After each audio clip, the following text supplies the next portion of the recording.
Live from the Washington, D.C. area, it's the Inside Scoop, all the news that our viewers want to know. Now, here's the host. Hi folks, Cesar here. Thanks for joining us before 4th of July. I wanted to welcome you to a great show we got lined up this evening.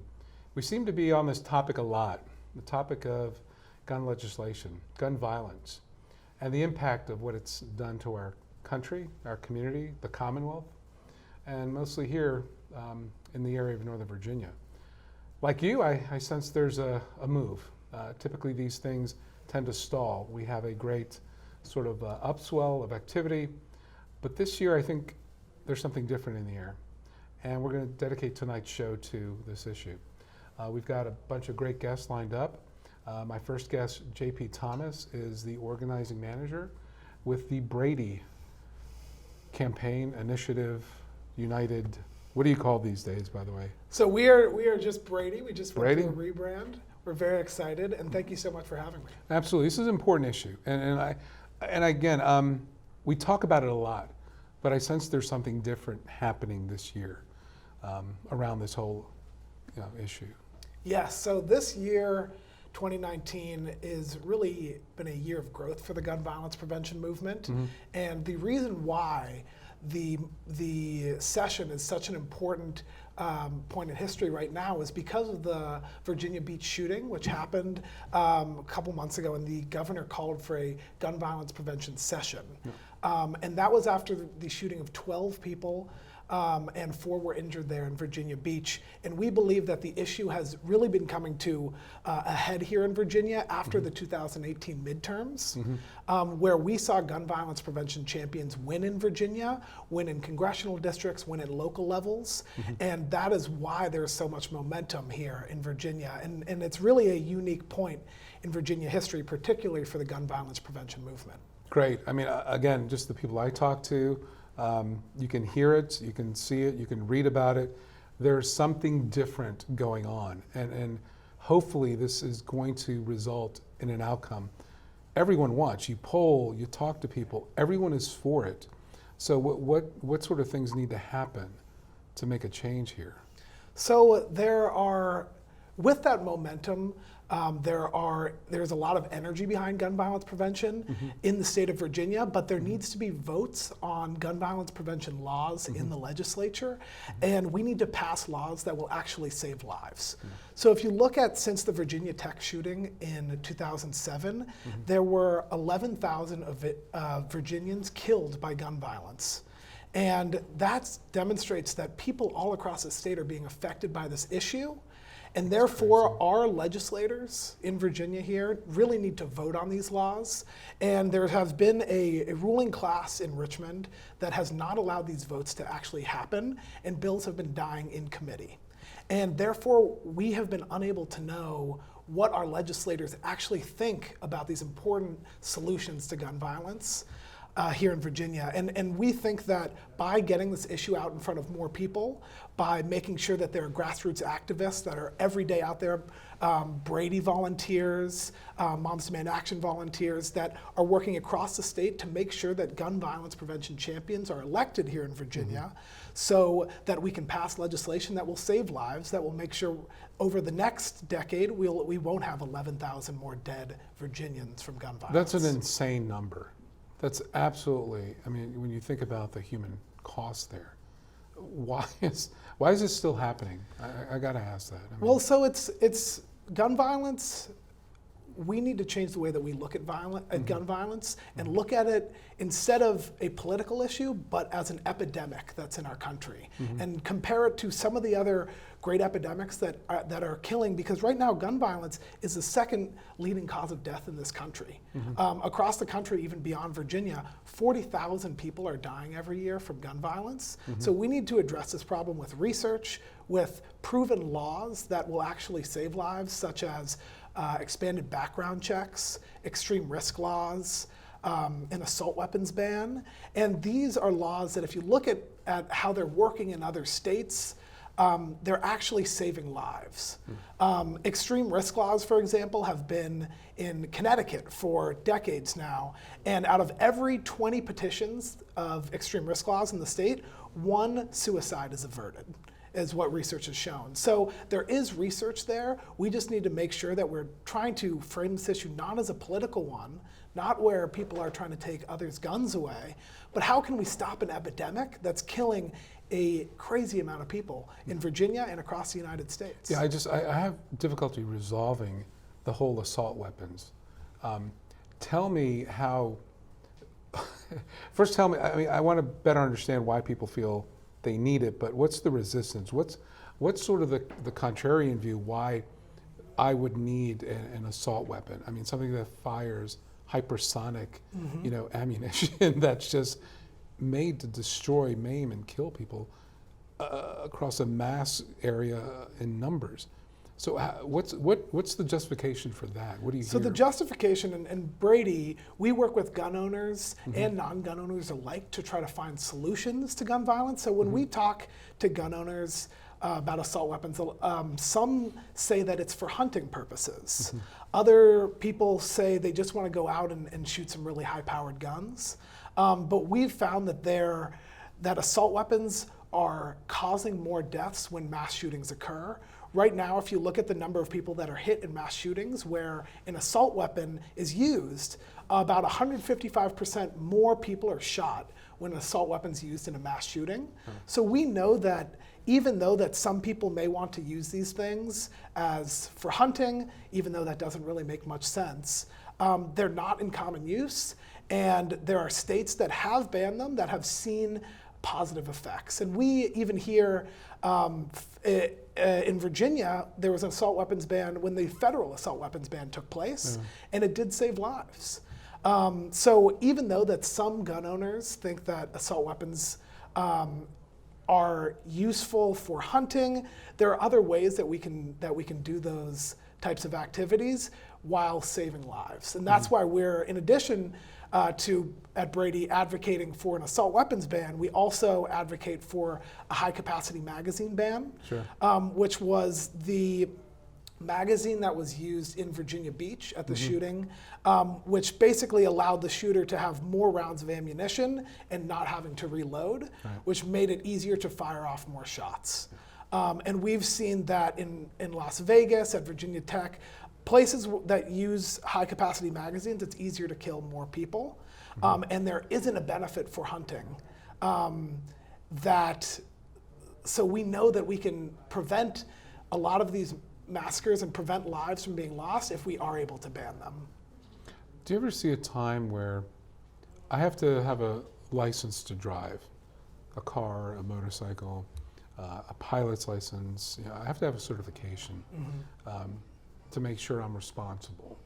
Do you ever see a day where people get the right training, people get the right sort of education, information to proactively help people, own guns? I mean, is that so far-fetched? No, it's really not. I mean, one thing that has been exciting for someone who has gotten into the movement ever since the midterms in 2018 is that even presidential candidates on the Democratic side are pushing for licensing. Cory Booker, for example, Pete Buttigieg, are all looking to have federally licensing laws that would make sure that you need some training. You need to get licensed before you can own some of these firearms. And that is really where people are looking at further down in the movement. And some states have already seen benefits from that. Massachusetts, for example, has had a massive decrease in gun violence, a large part because of that licensing work. And I think that as a gun violence prevention movement, there's an opportunity for us to look big at solutions and use the research to get there. We need to know why this is an epidemic so that we can use tested solutions like licensing to save lives. There are colleges and universities all across the country that are doing this research, as well as we're trying to work to make sure the CDC can get funding, the NIH can get funding, so that all these different types of tools that we have to save lives legislatively in localities, that we can use them and we know what works and what doesn't work. So there's a lot of solutions out there, and licensing and registering is a really good one. So the gun show loophole, that's a huge issue, a huge point of resistance. It seems that that is a conduit where a lot of people go to potentially, I don't know this for a fact, but potentially bypass some of the softer regulations. Yeah. Is that something that, can be addressed? Yeah, so right now in Virginia and all around the country, 1 in 5 gun sales take place without a background check. And gun shows is a place where that often happens, and online gun sales is where that often happens as well. And that's a huge gap in our background check system that we need to look to find solutions. And there are states that are actually addressing this at the state level, and Virginia can do that too in this gun violence prevention session by making sure that background checks have to take place at gun shows and when online sales are happening. Gotcha. And we think that background checks is an incredible foundation for us to build our other gun laws off of, because they make sure that every sale of a gun, whether private or at a federally licensed firearm dealer, is accounted for. And we know who's buying that gun and who's going to be using it. So how can we help? How can people get involved? Because again, want to share this energy. So Yes. what can people do? So we would love for folks all across Virginia to join us on July 9th, where we will be in Richmond rallying at the Capitol to make sure that leaders on both sides hear that the state of Virginia wants gun violence prevention legislation and wants to address mass shootings that happen at Virginia Tech, at Virginia Beach, and everyday gun violence. In 2019, more than 150 people have been killed of gun violence in Virginia, and more than 400 people have been injured from gun violence. So all this is amazing. This is great, but that takes funding. So where can people go to support you monetarily? Is there a Facebook page, a website? Yeah, so please reach out to us at bradyunited.org and also on Twitter at BradyBuzz. You can see we have signups for people all across Northern Virginia to come and join us in Richmond on July 9th. And we also would love you to check out our policy platforms, and you can donate at bradyunited.org. So how many people are you hoping to see there? We are hoping to get thousands of people there in Richmond. We have three buses from the Northern Virginia area, and we know that there are many more coming. Okay. Well, JP, thank you, but you're going to come back in our final segment, so we're going to make sure we double click on this, on the details of it. Folks, please come back. We've got another segment, in fact, the whole show dedicated to this. Okay, so we drowned the fire, Okay, we'll see stirred you in a it. bit. Thank you so much. Drowned See it you later. again. That was good. Thank you. Now just feel if it's cold. Yeah. Cool.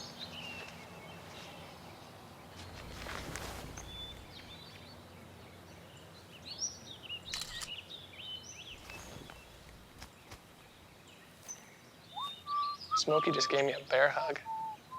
I know. I already posted it.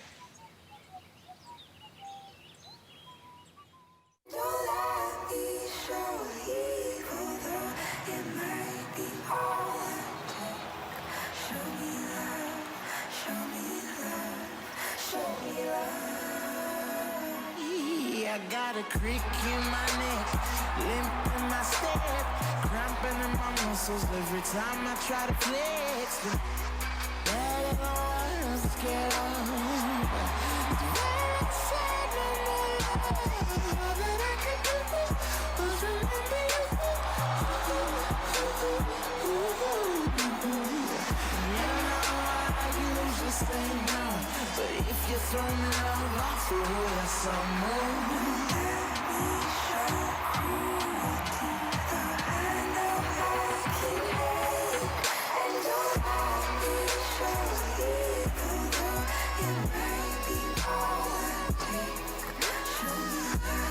It's a big responsibility. Oh, it's huge. I know, it's huge. And the salary. Oh my god, yes. I mean, Right? like, I was about to move in with my parents, and right before, so this saved me. I really believe in you, you know? Thank you. It's nice to hear that from someone. These are cool. Did you What did-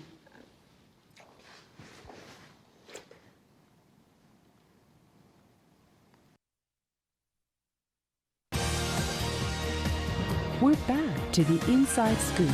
Here again, your host. Hi folks, Cesar here. Thanks for coming back to our second segment. We're dedicating this evening to the topic of gun violence and how to prevent it.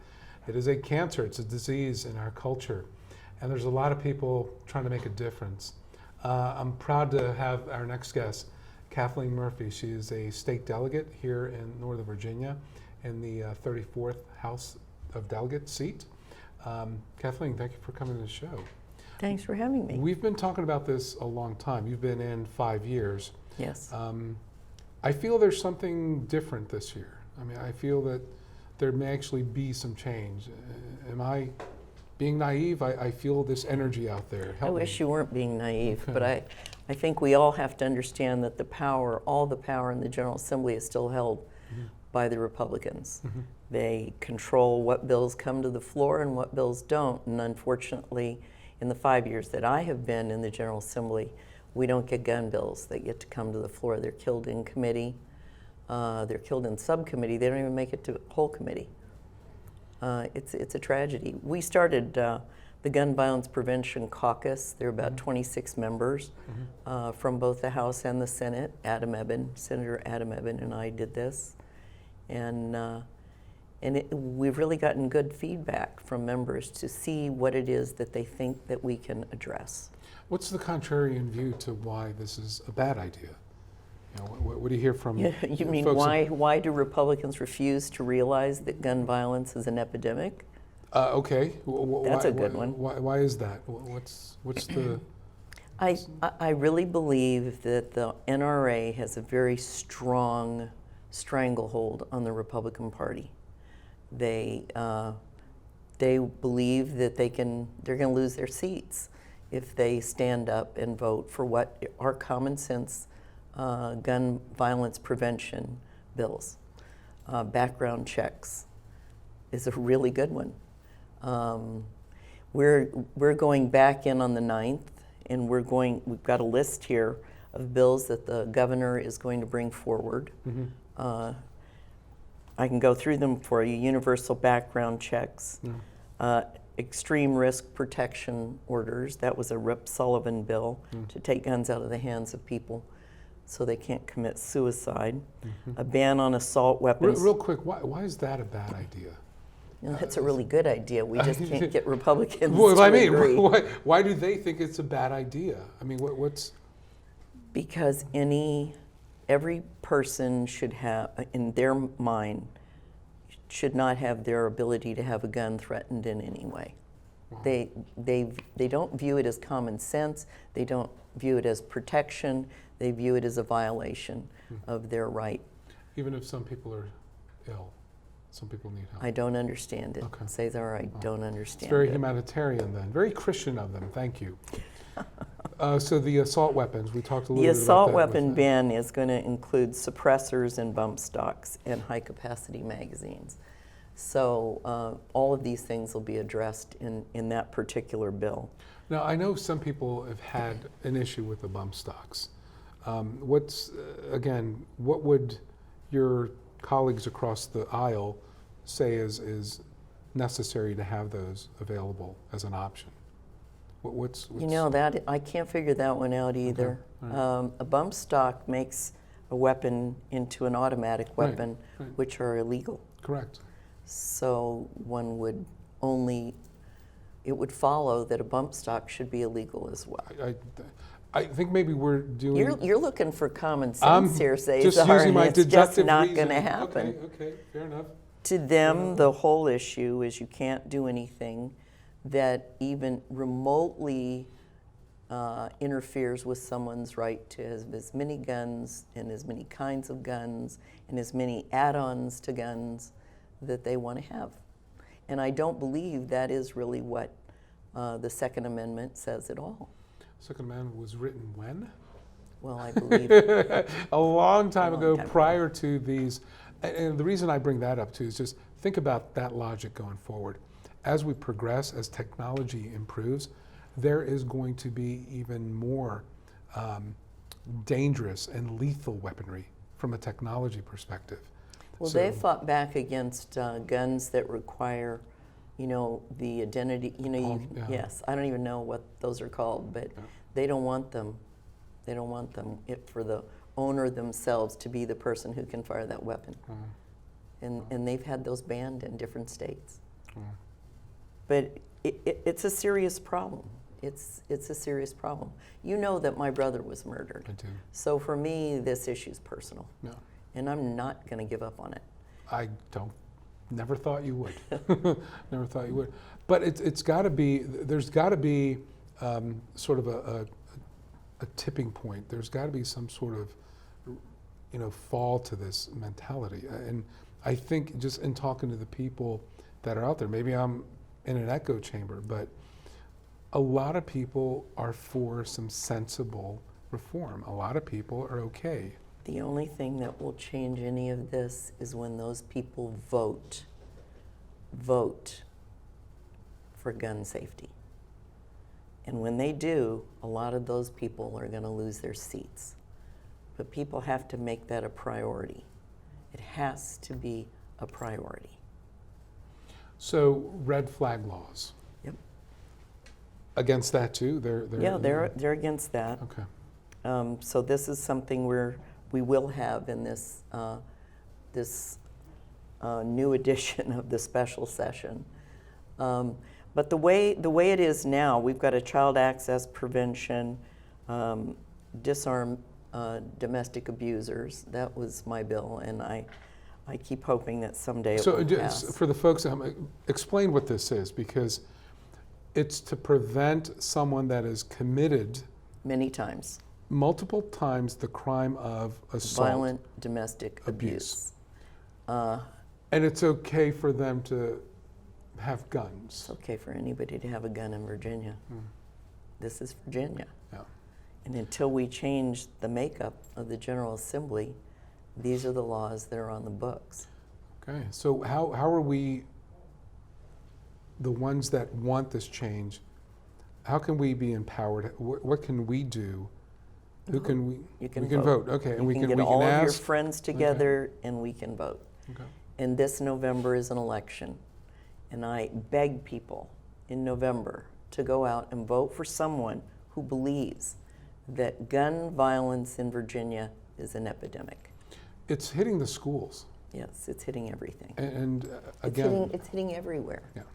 It's hitting everywhere. The recent slaying of people in Virginia Beach was in a place of business. We've had our schools, we've had churches, we've had places of business, we've had people killed walking along the sidewalk. Gun violence is at an epidemic level, and we have to do something about it. And the one thing Virginia can do this year that will be the most effective is to vote, and vote different people in who will stand up against the gun lobby. So this is going to sound horrible, but numbers being what they are, this will happen again. Sadly, you're right. It will. So what do the people that are against sensible laws, what are they going to say to that when we've had this? What they'll tell you is that if we passed all of these bills, it wouldn't prevent the next episode of gun violence. So there'll still be some crazy So person. Cesar should do nothing. I should sit here and let it all happen. That is kind of what it sounds like, isn't it? But I People don't. get shot, kids get shot, moms get shot.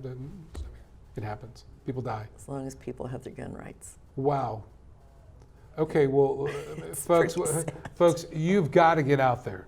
I'm, with a lot of these folks out here, sick of talking about this issue. So if you want to make a change, make this one of your questions to the electeds in your area across the state. There's time, there's a chance that we can make something happen. What else is going on that folks can do or become part of or become more knowledgeable about? Well, there are a lot of gun violence prevention organizations, and a lot of them are going to be on the 9th of July down in Richmond to support us and join in. Come let your representative know that it's time. Now is the time. Not another death from senseless gun violence. I'm tired of talking this issue. I don't blame you. But But I'm tired of taking bills into the General Assembly and presenting them to the subcommittee, and they never get out of the subcommittee. They never make it to the floor for a vote. I don't think this is personally, it's a blue or red or independent issue. This is just, for me, this is an issue about what kind of community and world that we want for our kids. It's about humanity, isn't it? It absolutely is. And that's why look, we'll do everything we can to get this message out and this word out. Who else should we be supporting?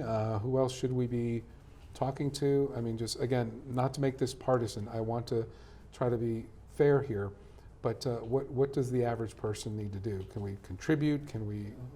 You can do all of the above, but you see, for me, it is a partisan issue. If one side is refusing to accept their responsibility in mediating this tragedy, in preventing this tragedy, then it's up to us to get different people in to represent us. Okay, so no one on the other side will hear the facts? Not yet. Okay. I'm hopeful, but it hasn't been that way yet. Well, Kathleen, I can tell you, I respect what you've been doing. That's why we've had you on here. We want to support this. We want to support the initiative for the future families, for the future kids of this Commonwealth. I'm just amazed that not one person will cross over. Well, they did after the shooting in Parkland look at school safety. And what was so hilarious, really not, it was tragic, is they wouldn't let anyone look at the gun issue. They looked at making blackboards bulletproof, windows bulletproof, doors bulletproof, and arming teachers, but they would not look at gun safety. To me, that makes no sense. There's no common sense operating. Wow. Well, I'm still hopeful. I feel there's change in the air. Maybe it's change in November. From your mouth to God's ears. Not hardly. Kathleen, thank you so much for coming back again. I know this is painful, but I admire you not quitting on this issue. I'll never quit. And thank you for doing that.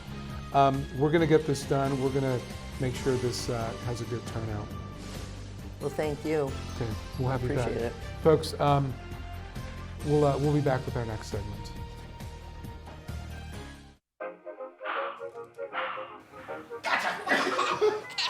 I surrender. All right, pal. Get ready for the day, buddy. Hey, Dad. Hey, Dad. Do we have a gun? What's up? Do we have a gun?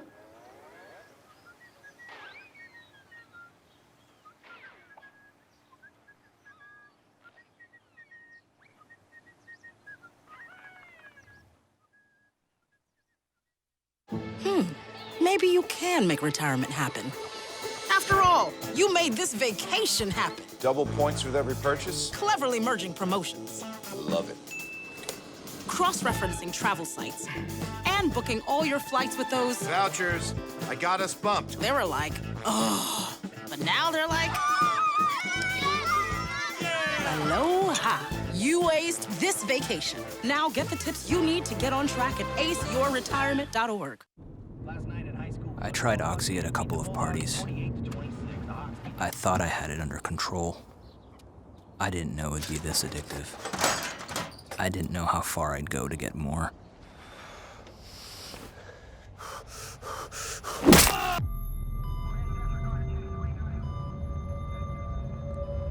Opioid dependence can happen after just 5 days. Know the truth, spread the truth. What to expect when you're expecting. Like here? A teenager. Today, I'm going to show you how to teen-proof your home. First step, hide the car keys. Preferably somewhere they would never look. Challenges will come up. Be ready for them. Hi, honey. ready for the... Mom, you don't use mannequins in the mannequin challenge. You don't have to know it all to be a perfect parent. Thousands of teens in foster care will love you just the same. We're back to the Inside Scoop. Here again, your host. Hi folks, Cesar here. Thanks for coming back to our third segment. I'm a little bit flustered by this topic. We've been talking about it a long time, but gun violence and preventing it and basically doing what we can to get some legislative change in the Commonwealth. You've heard from a director, you've heard from a delegate. Now we have student activists. With me tonight are Levenson. She's a manager for March of Our Lives, and also Michael McCabe. Students, activists, thank you so much for being here, and thanks for taking this on. Real quick, just a little bit about yourselves. What compelled you to get on this train here? Sure. So I kind of got involved many years ago, actually, with my grandmother. She's a member of Moms Demand Action. She took me down to Richmond for one of the lobby days that they hold every year. And I remember being really kind of stunned by the lack of action that was taking place, and also just by the dominant culture of violence, especially with all the counter-protesters that we would encounter every year. So it was a really kind of formative experience for me. Obviously that made me interested in gun violence, but also kind of drew me more into caring about a variety of issues. But I think that this really serves as kind of like a moral flashpoint of at least my generation's era. So. Yeah, so I've been very active in various social justice movements since I was a little girl. I was very much raised to see Tikkun Olam, healing the world, as an integral part of my religion, Judaism. And I specifically got involved with gun violence prevention, like many of my peers, following the Parkland shooting, when I really saw my peers, not just from Parkland, but from all over the country, from Virginia, from Maryland, from Texas, rising up and saying, we've had enough, and now's our time as the new generation that is going to feel the brunt of this, to take a stand and make a change. Yeah, because how much worse can it get? I mean, I don't want to imagine. Yeah, so you're registered to vote. You're registering all your friends to vote, right? Yes. Absolutely. So okay, great. that I just had to check there. His shirt will register you to vote if you scan it. Yeah. Awesome. Probably not very effective. Love that. Not Love intelligent, that. but yes. Love that. May I get one of those? Are you going to come to Richmond on Tuesday? I will try to be there. Because I'll have some. Okay, we'll make sure we do that. Well, so what are you doing to get this word out or shame people to getting there to do something about it? Because this is a huge problem that's just been getting worse over the decades. Yeah, I'd say that shame has not been so much of a big element. I think that among the youth, at least, that there is definitely a sense of fear around gun violence, that it's very pervasive in our culture and in kind of our popular thought, and that it's something that it's really hard to go a day in school or a very long time without thinking about. But I think that also there's a real sense of compassion in the youth. I think that there's a real sense of purpose, that we're working positively to solve the issue and to try and envision and then realize the kind of peaceful communities that we want. But I think that really that digital organizing has been really powerful, with you working online on social media. A lot of the communication that's taken place kind of within our movement has been online, which has been helpful to facilitate communications, from activists all over the country, all over the world. So I think that that's been really helpful in kind of building momentum for us. Yeah, I agree. I think it's not so much about fear. The reality is that any student today in America, whether they're afraid of gun violence in their school or in their home or on their streets when they're walking from home to school, they have that fear instilled in them.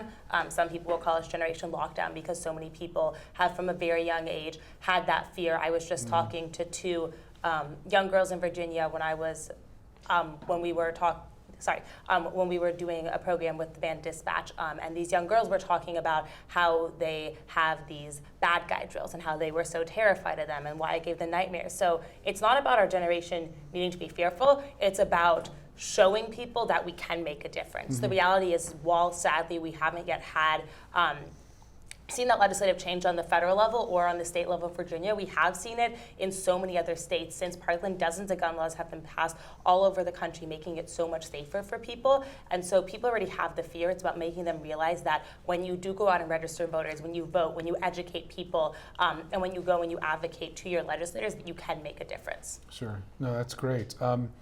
Growing up, we feared maybe getting beat up by a bully. We never feared being killed by some random shooter. I mean, the way this generation, your generation, at least to me, has mobilized through social media, I mean, that's astonishing.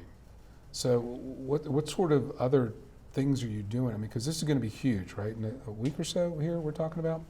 So what other things are you using to mobilize or just channel all this energy to the right place?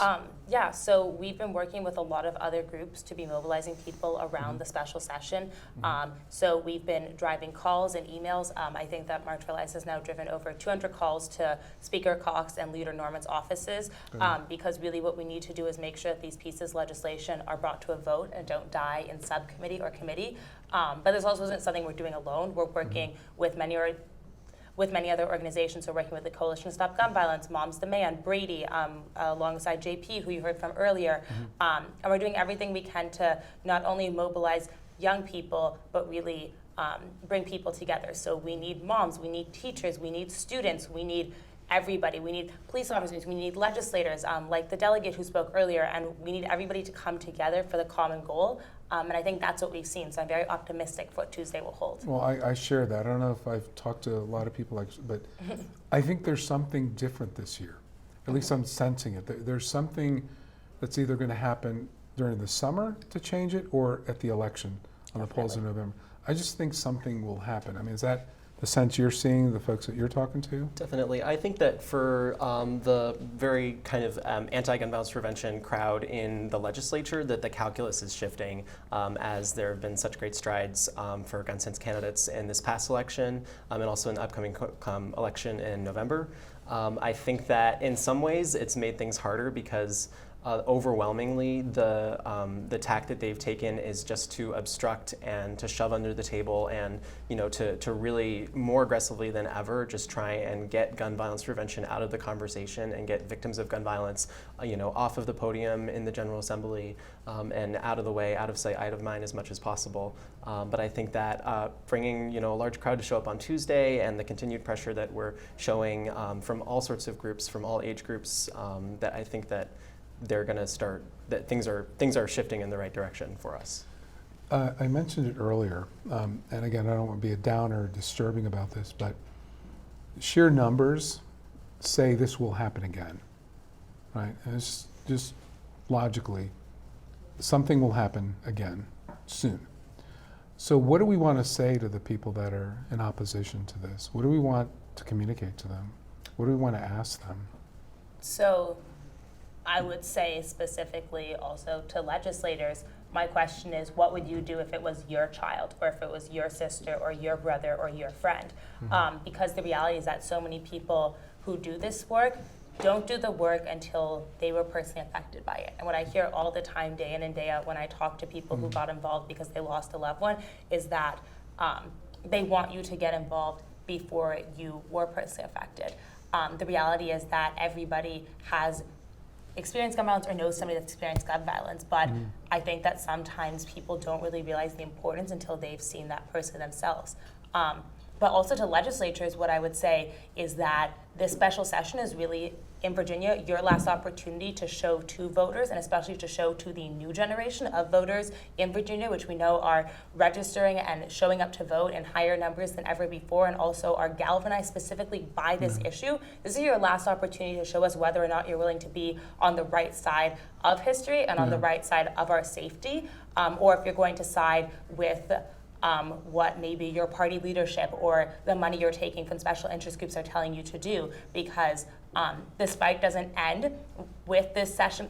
When the session ends, whatever the results of this session are, our next big focus is going to be the election. Nice. Absolutely. I think that if you were to walk up to any given person in America and ask them, with the press of a button or the snap of a finger, if they could end gun violence, they absolutely would. So I think that that's an important place to start from. I think that where we run into problems with people who oppose these kind of common sense gun violence policies that have been really successful elsewhere is kind of a zero-sum mentality. Right. In that, there's no way to protect the constitutional rights of gun owners and to actually prevent gun violence. And so I think that really trying to open up the conversation and create kind of greater ease for the flow of knowledge, kind of dispelling rumors and misinformation, can really help. I think that there's a narrative, especially that's been pushed by groups like the NRA recently, that something like a background check or extra procedures or extra checks on the rights of gun owners are seen as punishment. I really think that when we look at it in the context of all the other documents that we have to fill out and all the other things that we accept as citizens of a civilized society, that it's not a punishment to have some level of accountability for such a deadly weapon. Yeah. And that once we start to dispel that and start to frame it differently, I think we'll have more success. Yeah, I think it's a little painful to hear Delegate Murphy's sort of descriptions on what sort of the solution would be from the other end. Yeah. Let's put bulletproof chalkboards. Let's arm teachers. I mean, Yeah. I just, that's not sensible. It's not real. And all that does is also target minorities in school. When you militarize school, when you bring, when you turn a classroom a place that's supposed to make you feel safe, that's supposed to be a place where you are allowed to be yourself and learn and grow and go for mentorship and make friends, and you turn it into a prison, that is just going to hurt the people that are already being disproportionately affected by gun violence in the first place. That's a whole nother segment, a whole nother show. Glad that was I'm with you. I'm with you on that. No, I mean the whole militarization of police, privatization. I mean that there's something. Well, I think what's happening is this sort of like morphed, capitalism that it just at any cost to make any profit. I don't care. Yeah. And that's what the NRA does. Yeah. They lobby for manufacturers Yeah. of assault weapons. And it's just like, I get. Make a profit, but to what extent? Yeah. Right? To continue this chaos is just insane. It's absolutely insane. We had a bill in the General Assembly, I believe it was the previous General Assembly, but it was a bill to provide a tax break, state tax break for biometric gun safes.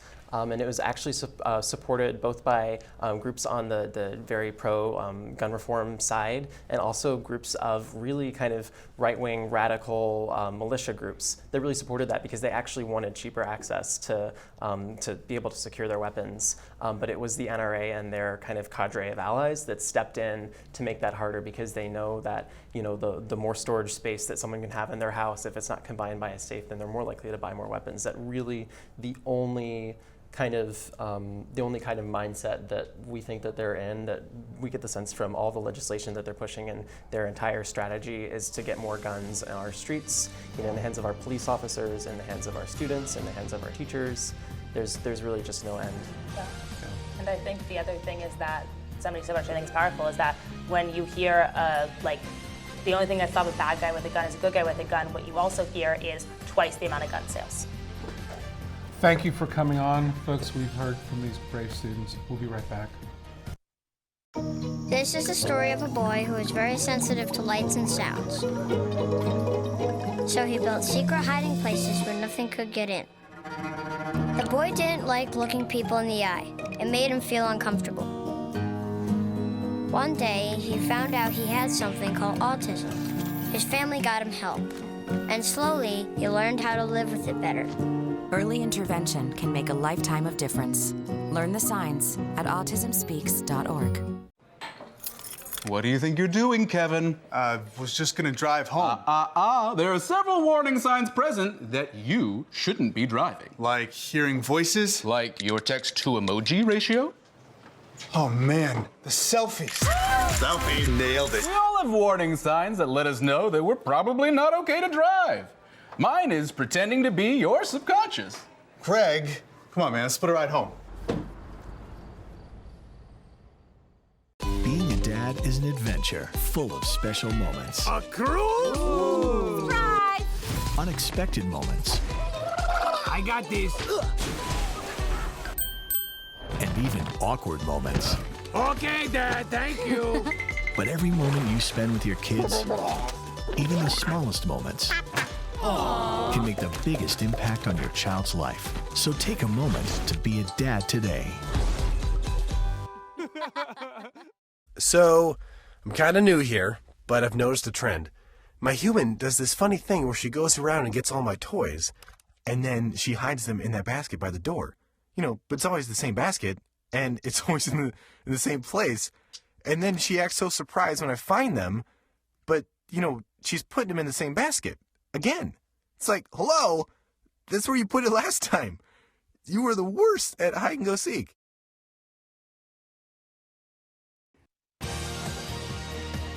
We're back to the Inside Scoop. Here again, your host. Hi folks, Cesar here, back with you. Our final segment. You've heard from our guests this evening, directors, students, a delegate. Now I want you to hear from a concerned mom. You've met JP earlier, with me as a guest activist locally here, Kehoe. Welcome to the show. Thank you, Cesar. And welcome back. Thank you. So, what got you involved?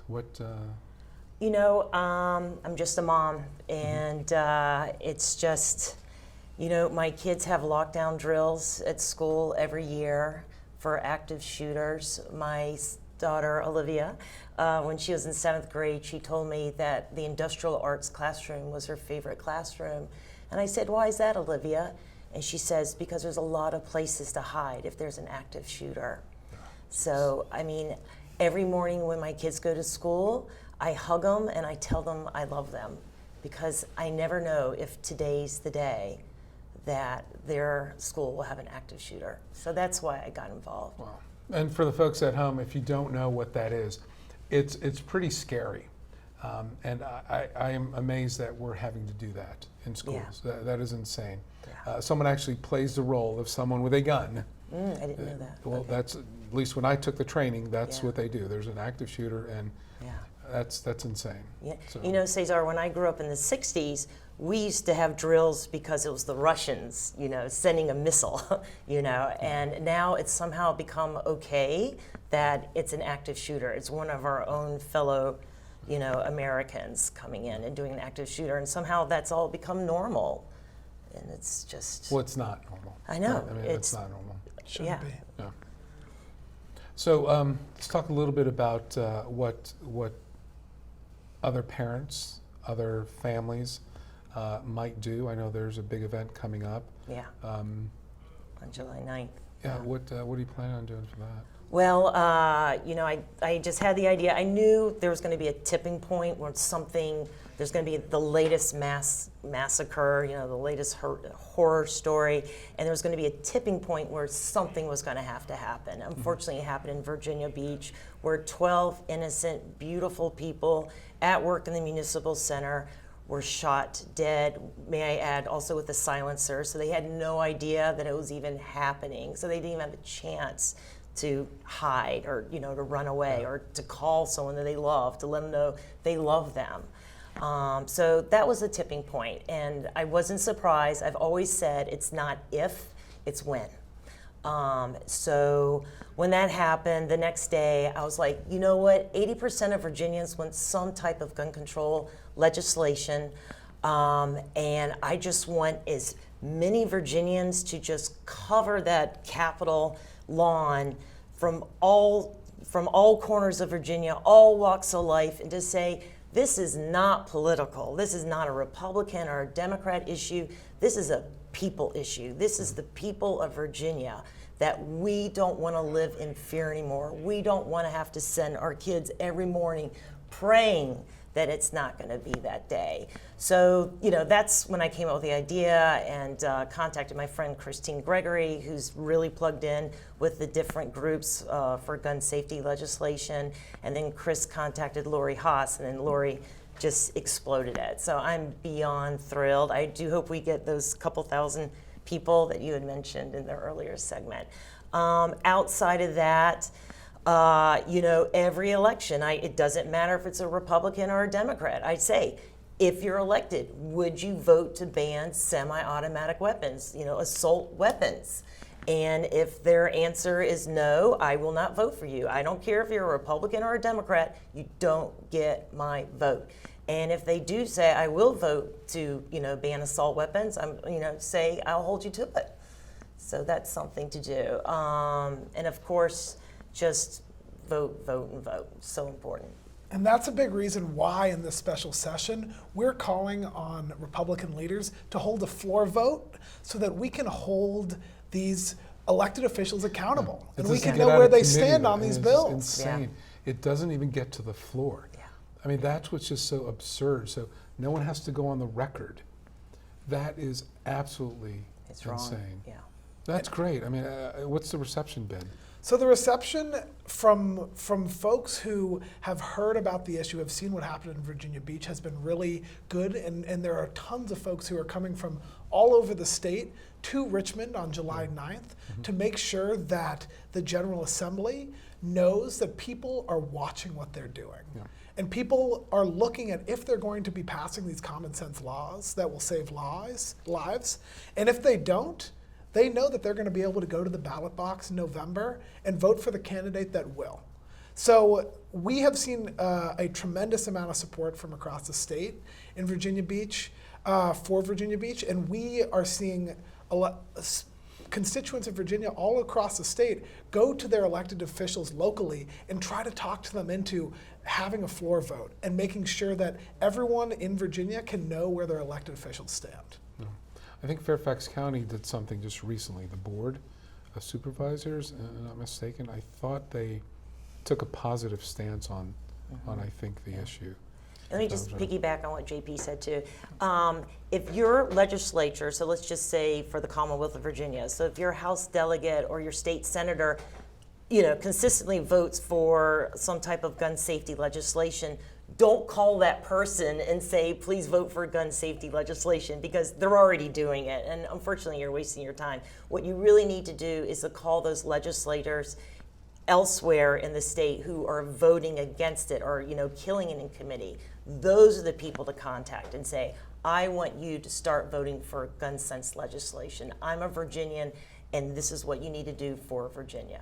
And the two folks that we're really pushing people to call are the leaders of both bodies. We're pushing them to call Speaker Cox, who is a big decider on if these bills will actually go to a floor vote. And we're also pushing them to call Leader Normant from the state Senate, and he's from the Virginia Beach area. So we really hope that he will listen and at least give voters a chance to see where legislators stand on gun violence prevention laws, because it is such an important issue. If you look at the polling in Virginia, it is the one or two strongest, the issue that voters care most strongly about. So we deserve a vote. We deserve to see where our elected officials stand. That's the game right there. Yeah, if absolutely. It makes it to the floor, change happens. If it's not, it stays in the shadows, and people can hide behind it. So please keep that going. I mean, that would be the game changer, I think, if it makes it to the floor.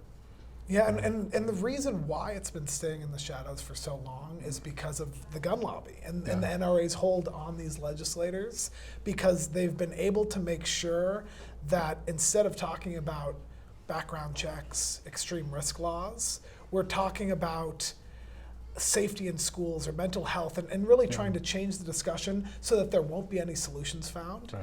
And we know why these bills are being killed in committee, because of the NRA, because of the gun lobby here in Virginia, and we want to make sure that there's some transparency here, so that votes can take place in November, and we can make sure that legislation that will save lives will be passed in the future in Virginia.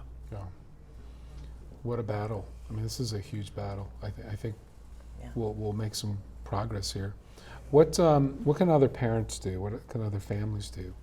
Like I said, and like he said, to contact the head of the Senate and the House of Delegates. Absolutely, these are the guys who control what's going on the legislature. Join the organizations like Moms Demand Action. I'm a member of Moms Demand Action. And so when they're a bigger number, and it's a nonpartisan, organization, when those numbers are bigger, that's when legislators really start listening. And then again, it's just the only way you're going to change is for those elected officials to be elected out or to be voted out. That's the only way you're going to get change. Yeah, and if anybody's looking to make phone calls to Speaker Cox or Leader Normant, we have a tool where if you just text Virginia to 877-877, you'll be connected directly to their offices. And it makes it really easy where you can tell your friends to do it, you can tell your local families that you live near. So we've been driving a lot of people to make calls by texting Virginia to 877-877. Great. Let's we'll make sure we send that out to Yeah. everyone. How do you feel about this? I mean, how do you feel about actually? I mean, I know how I feel. I think there's change in the air. I think the public has had enough of this. Yeah. So tipping point. yeah, I mean, for you, what is the Brady organization? I mean, how are you guys feeling about it? So we've seen the momentum in Virginia, and if you look at the statewide elections over the last couple of years, you look at 2017, Governor Ralph Northam, a gun violence prevention champion, was elected by a landslide. Yeah. If you look at Tim Kaine's elections over the last 2 cycles, he's been elected in a landslide. So we know the direction that Virginia's moving in, and if legislators aren't willing to at least vote on it, at least show a little bit of transparency in the July 9th special session, we know momentum is going to get them out of office, and voters and all the listeners here are watching and will be showing up in November. What do we do? What do we say? And I asked this question, a variation of it, to the other guests. What do we do? What do we say to those electeds that have refused to do anything when this happens again? Well, what do we say to them? I think it's not what we say, it's what we go out and do. Mm-hmm. So if it's finding your local your local campaign, go out and knock on doors. Pick 2 or 3 weekends with your family to go and knock on doors for a candidate that you will think will support gun violence prevention legislation. If you can't knock on doors, reach out to the campaign, make phone calls from your living room.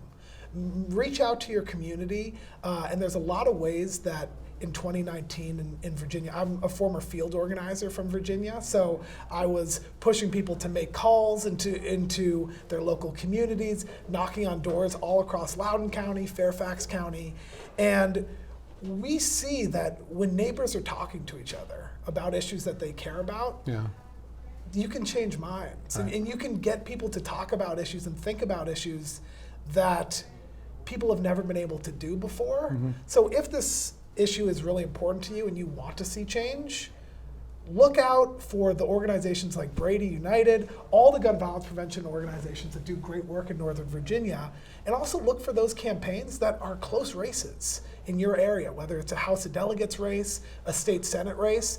Reach out to the candidate that's better on gun violence prevention and knock on doors and make phone calls. JP, thank you.